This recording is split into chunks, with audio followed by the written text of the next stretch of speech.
Duha ka mga ambasador gikan sa laing nasod ang mibisita kang Gobernador Gwendolyn Garcia sa miaging mga adlaw.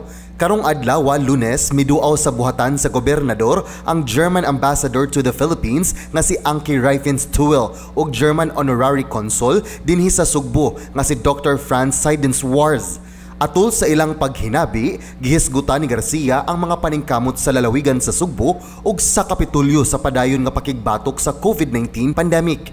Gipaambit ni Garcia ang bugat nga laka nga gihimo sa kagamhanan sa lalawigan sa Sugbo nga nakatabang sa pagpaubos sa mga aktibo nga kaso sa COVID-19. Lakip na niini ang mubo nga pagkwarantina alang sa mga nabakunahan nga mga OFWs ug ROFs. Gihatagan hinungdan usab sa gobernador kung giunsa pag-una sa Kapitolyo ang pagbuhi sa ekonomiya sa Sugbo pinaagi sa mga programa sama sa Sugbo Negosyo ug Sugbusog Program. Niadtong miaging Biyernes usab, Oktubre 8, mibisita usab sa Kapitolyo ang Japanese Ambassador nga si Kazuhiko Koshikawa ug si Consul General Toshihide Kawasaki ug ang kalihim si Tomohiro Matsubara ug mga representante sa Japan International Cooperation Agency (JICA). Ilang gihisgutan ang kabahin sa pagpalig-on sa relasyon tali sa nasod sa Japan ug sa Sugbo. Matod ni Ambassador Koshikawa nga daghang mga Hapon ang gustong moanhi sa Sugbo aron magkat-on sa lingwaheng in Ingles.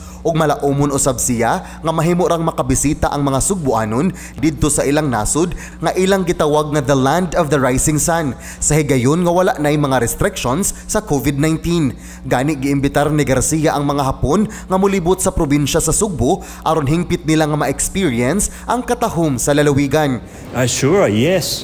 You have great beauty of nature and hospitality, so Cebuan peoples, and also security. It's a safe city. So I think once the pandemic is overcome, then I think many Japanese tourists is coming back here, Cebu. Karon nga padayon ang pagpunhod sa mga kaso sa COVID-19 sa lalawigan, plano sa gobernador nga maghimo og usa ka tourism bubble tali sa Cebu ug Japan aron mapadasig ang kalihukan sa turismo. Ang labing uwahi nga report sa Integrated Provincial Health Office kon IPHO aduna na lang kapin usa ka libo nga active cases sa COVID-19. John Fredson Granada, Balita sa Sugbo.